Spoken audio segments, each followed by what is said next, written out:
Dr. Jackson, Board of Trustees, thank you so very, very much for this great honor and privilege. I am honored to become a Wildcat.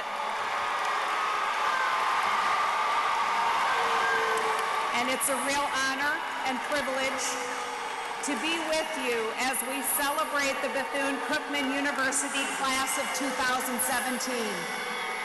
Congratulations to all of you.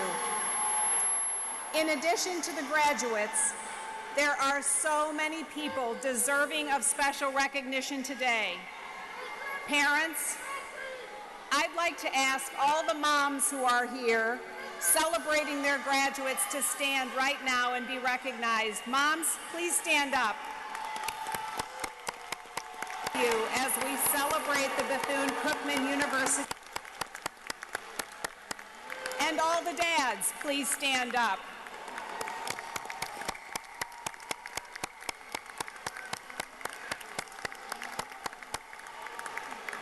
Grandparents, family members, friends of graduates, thank you for your effort in getting them to this point.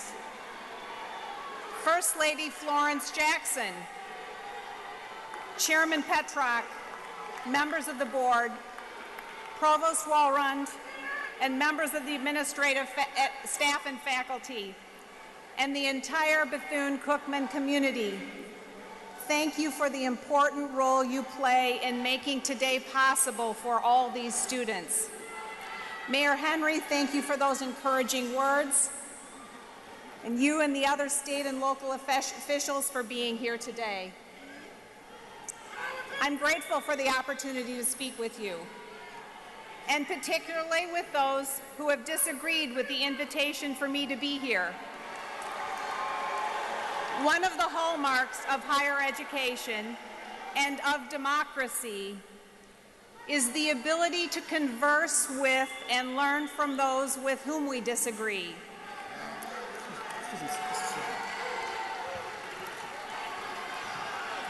If this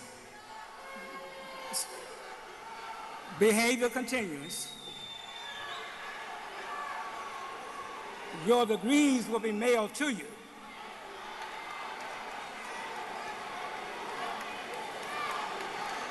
Choose which way you want to go.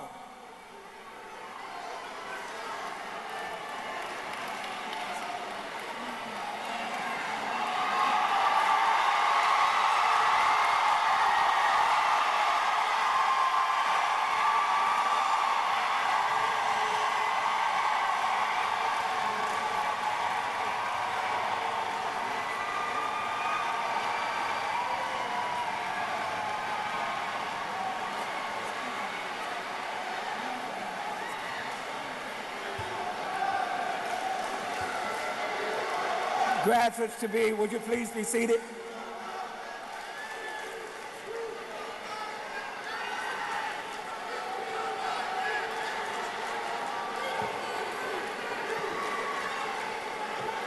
Graduates, would you please be seated?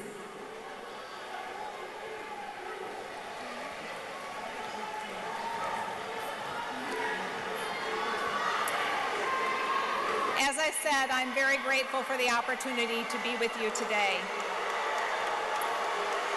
While we will undoubtedly disagree at times, I hope we can do so respectfully. Let's choose to hear one another out. I want to reaffirm this administration's commitment to and support for HBCUs and the students they serve. Please know this.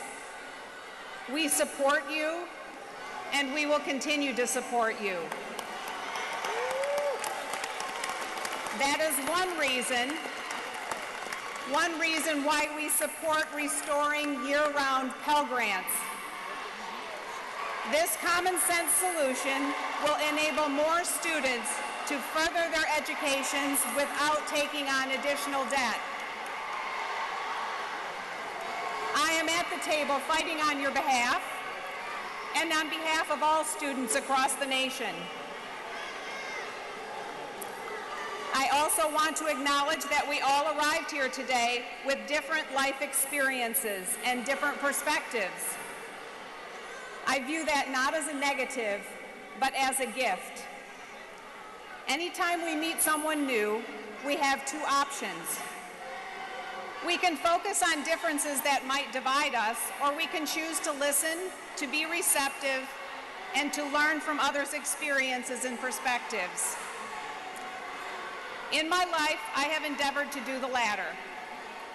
And as you leave this arena today, I hope you too will choose this posture as you set out on this new and exciting stage of your life's adventure. I am here to celebrate you and all of your achievements. We are all here to applaud your perseverance and to encourage each of you to keep working to reach your full potential. And I'm here in the most tangible way I know how, to demonstrate that I and the entire administration are fully committed to your success and to the success of every student across this great country.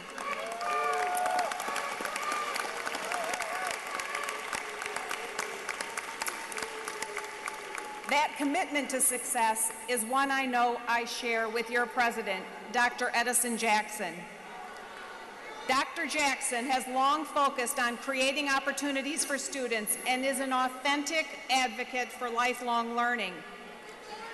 Each of you who has had the occasion to interact with or work alongside Dr. Jackson knows he has a profound, deep-seated belief and faith and an abiding belief in the transformational power of character, moral courage, and purpose. Dr. Jackson, thank you for your daily work to secure and make available a life-changing education for the students you serve.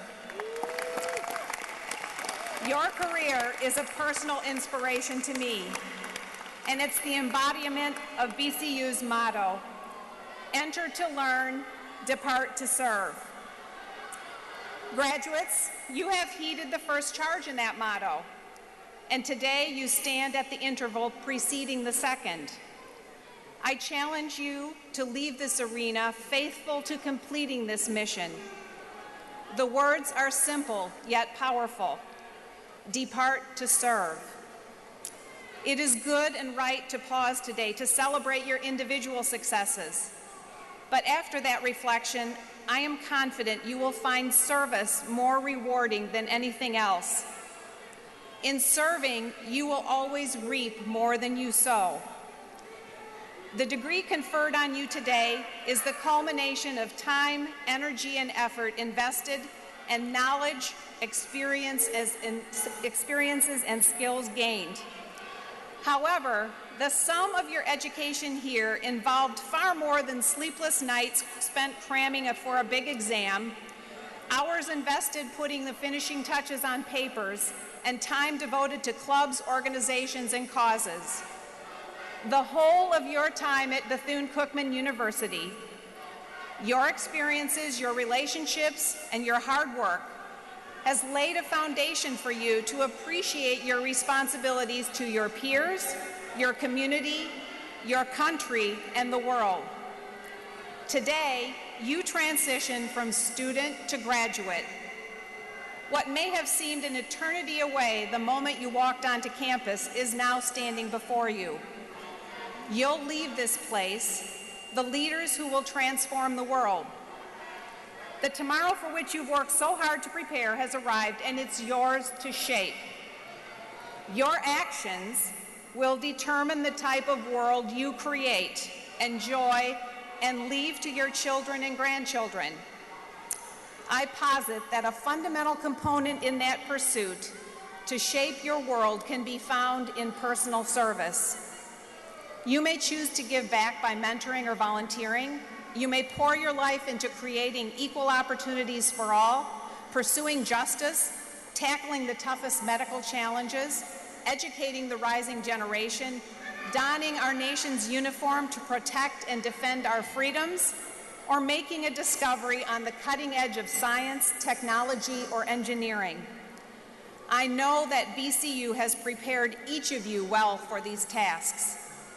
The human heart is hardwired for service, and it's embedded in the DNA of this institution.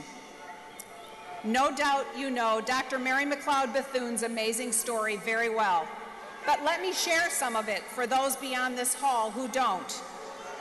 She was a visionary, a leader I admire and respect, and someone about whom all Americans should know. As one of 17 children born to parents who knew firsthand the horrors and injustice of slavery, Dr. Bethune was the only member of her family to be educated in a formal school setting. For her, education was a gift and an incredible privilege. She believed it was her sacred duty to use her education to uplift others.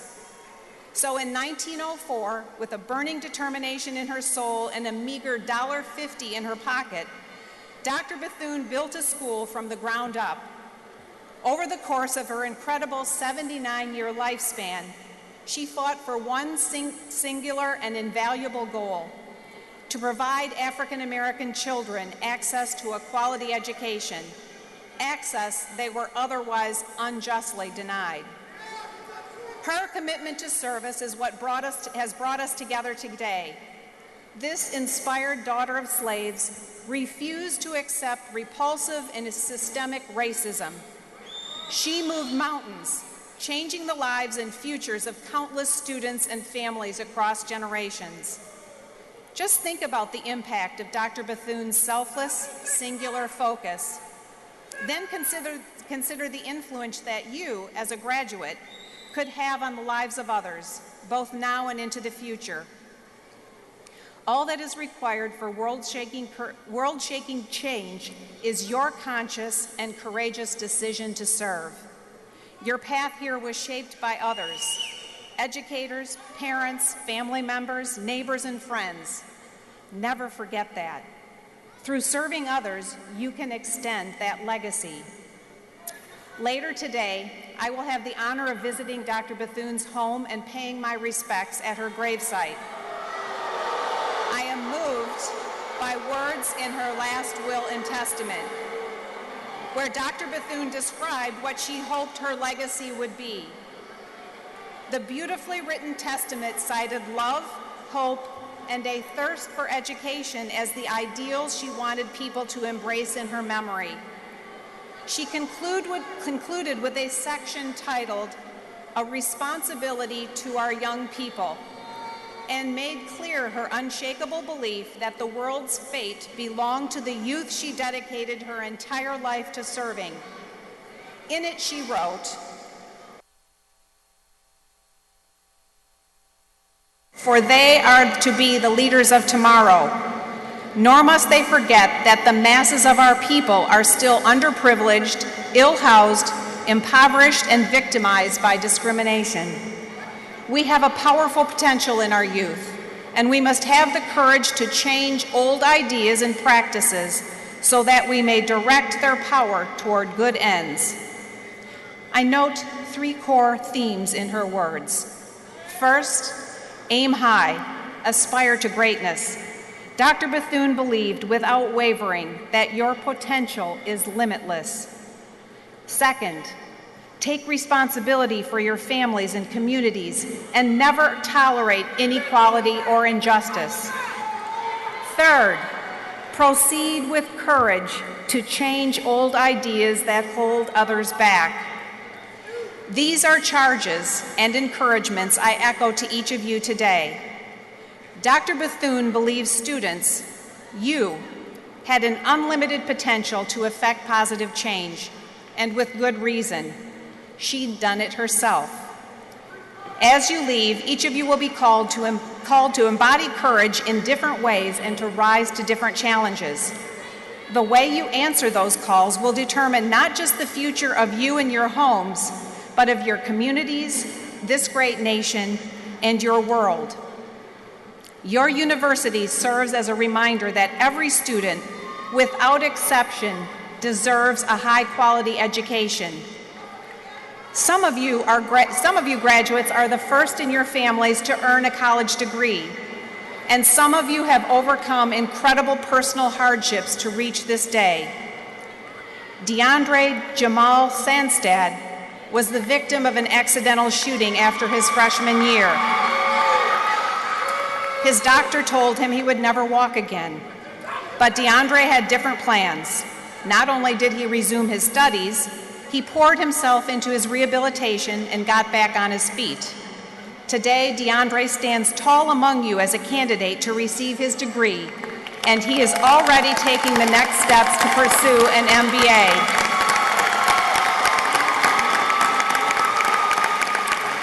Kanetta General never really thought about attending college before landing at BCU as a non-traditional student. But with help from the Palm Beach Urban League, she found her passion for helping others through radio and television. This discovery fueled her confidence and her commitment to her studies as her ambitions soared. Kanetta became involved with 14 organizations and numerous other campus activities, and today is an accomplished mass communications graduate.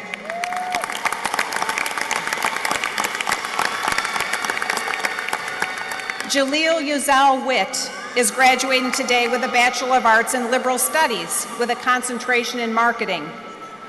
Jaleel was born to a single mother who struggled with drug addiction. At a very young age, he entered the foster care system where he was subjected to a never-ending cycle of neglect and abuse. Despite the extraordinary challenges he faced throughout his upbringing, he excelled at his studies at BCU and went on to become Mr. BCU, Mr. Sophomore, and he even developed a motivational program called From Blocks to Books, dedicated to inspiring and empowering young people. Jaleel writes and performs music as well. After graduation, he plans to relocate to Atlanta to pursue his dream of starting a record label.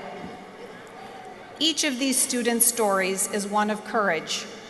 These stories speak to how BCU rises to meet the unique needs of every student it serves. We should aspire to make all of America's educational institutions mirror that model, a singular focus on the individual needs of students. Our nation has made remarkable progress since Dr. Bethune founded this university, but addressing inequities in our education system remains a very real challenge. Empowering students with the opportunity to pursue the best possible education has been my focus for the past 3 decades. America is simply too great a country to deny any child this equal opportunity. Your courage will be needed to confront this challenge as you raise families, pursue careers, and lead in communities across our nation. I hope each of us will leave here today challenged to ensure no child is denied the benefits of a quality education. Many of you have already shown courage in this regard by pursuing teaching as a vocation. I want to take a moment to highlight and honor each of you who are graduating from the College of Education.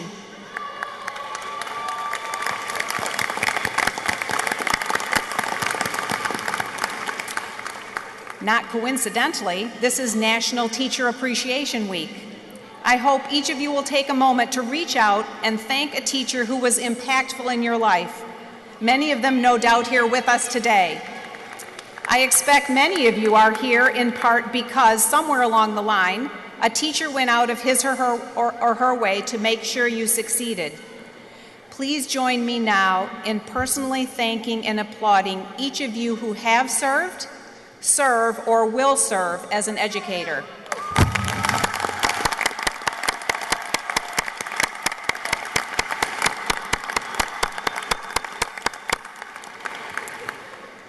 Education broadens our horizons and enables us to confront realities we'd never before anticipated.